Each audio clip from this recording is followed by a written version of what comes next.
Why don't we talk about DC on the win? I'm proud of the guys. I mean, we hung in there. We fought. You felt like the next series was going to be the one that we were going to get the upper hand, and we did. You know, it's not easy to hang in a game like that where there's things that aren't going perfect. But at the end of the day, when we need it most, man, guys showed up. You know, Golf showed up, St. Brown showed up, Hutch showed up, Gibbs showed up, O-line, D-line. Man, our coverage aspect, rocking those guys, getting Reed back. Anyway, it was just, man, it wasn't perfect. There are things to clean up, certainly. Came down to the wire, had to win in overtime, but I'll take that win. That's a good win. Take it all day, never apologize. Can I ask people that were at the game, and Maz, I know you were one of them, and I want to ask the chat as well. Were the boos really raining down? Was it more a spattering or scattering, if you will, of boos? Because there were a few times that I thought I heard some boos, and I was like, yeah, you did. After they went 3 and out, and after Jameis gave us the ball at midfield and they went 3 and out. Yeah, I've had to turn over. A lot of 3 and outs you heard. There was frustration. The Giants were up 99% of the game. The Lions had one lead, and it came in overtime. Yep. The only good quarters was the second and the fourth quarter and overtime, but that's it. The defense, they couldn't stop anything. They didn't stop any. They overlooked the Lions. They did. The Lions overlooked the Giants. They did. These are men, grown-ass men, and they overlooked the Giants, and they got away with it. Thank God. They got away with it. But it happens. Is it so much overlooking? Yes. Like, I'm sorry, man. That defense can't play that bad, Kenny. Valid. Dan Campbell is the type of coach, they're not overlooking any team. So, I don't like to use that in terms of this team because he's just not that type of coach, and these are not those type of players. But I do think that we as fans need to realize we can't take any week for granted in the NFL. It's any given Sunday for a reason. And listen, even a 2-9 and now 2-10 Giants team, they're trying to play spoiler to what you have going on at this point in their season. So, it's just another reminder that, hey, you got to go out here and you got to be ready for anything on any given Sunday. And I think it's more so that, and luckily they were able to pull this out. But you got punched in the mouth in a lot of ways. I'm an eye test guy, and I'm going to repeat what I said last week, okay? I want to watch this team look like a legitimate Super Bowl contender. And I haven't seen a lot of that. And neither of you. If we're being completely honest. All right, let put all the cards on the table, okay? They have not looked like a legitimate Super Bowl contender. They don't look like the Lions. That doesn't mean that you still can't get there. Right. All right? I'm going to practice what I preach all the time, all right? How many times have we watched I hate to use them as an example, but they're on the screen right now, the gosh damn Chiefs. How many times? This is it. Nope. This time it's done. No. This time it's done. They can't come back from this. And gosh damn it, we played that bit so many times in the last 7-8 years. And maybe we're doing it again right now. Maybe we're doing it again right now with the Chiefs. I don't know. All right? But when you're talking about your team, it's easy to sit from afar and kind of marvel at what the Chiefs do. But when you're talking about your team, let's be honest, we all want them to pass the eye test with flying colors. We do. That's the reality of it. And hear me out.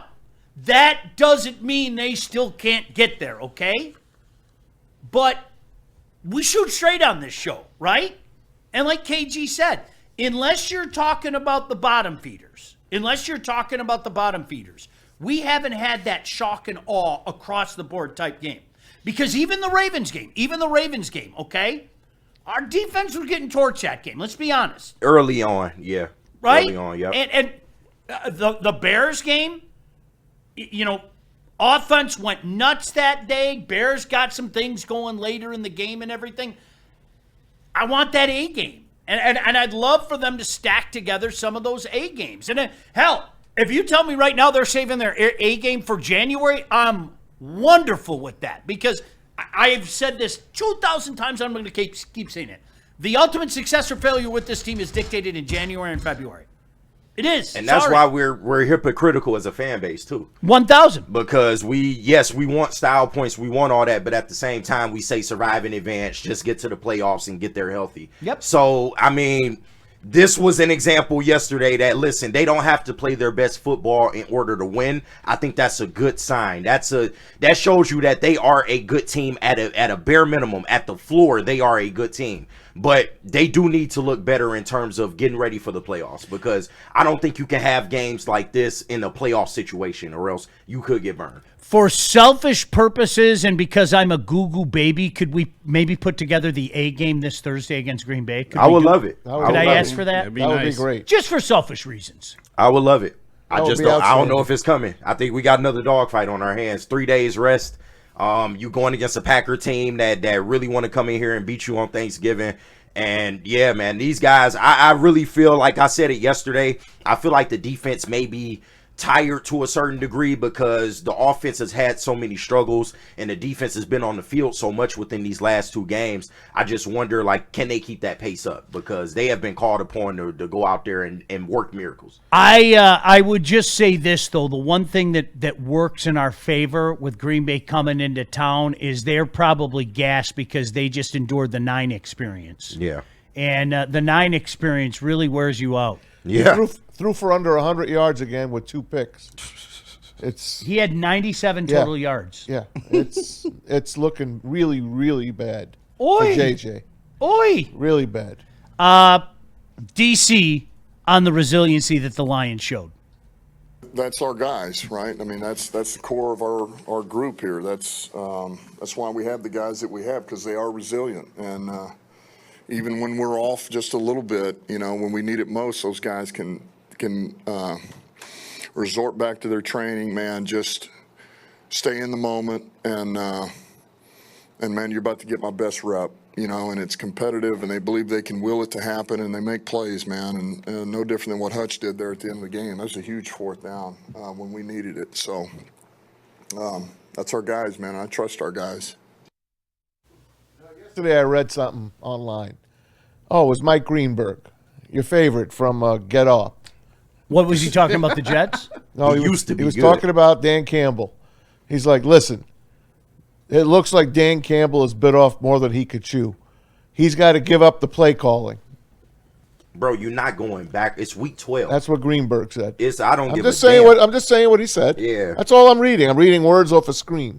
Okay. I got you, Neil. Thank you. That's it. But I don't think he's necessarily wrong in that sense, but I Bro. just think Dan is just a little overwhelmed with everything. Maybe I know some coaches can do it all, but maybe Dan, you don't need to do it all. You don't have to do it all. You have a support system behind you that can help you out in all this. If you just give up some responsibilities here and there. No one's saying you're not the big dog in charge, but still, you don't have to be responsible for everything.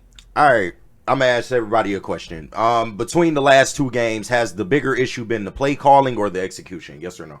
Execution. No doubt in my mind. I Didn't even hesitate. No doubt in my mind. I think Without a some of doubt. Goff's, and I'm not blaming Goff for everything, guys. But I was at the game and I watched him. He hasn't looked good. It's No. okay to say that. He don't look good. Even his screen pass touchdown to Jahmyr Gibbs. Gibbs saved him. The pass was overthrown. He grabs it with one hand and dives over the pylon. He's overthrowing, guys. He's missing where he's got to keep it. St. Brown's had 3-4 drops, but a couple of those weren't really great passes. And Jamison Williams, he had a bad day. He had three passes to him, 2 bad drops on him. Yep. But Goff is off his game. I don't- Ask me. I don't care what anyone tells me. He looked Maz- better than last week. I don't know how anybody could argue that. Yeah. Like Stick will argue it. No, I don't think he would. No, he would. He has. No, Would he really? Yeah.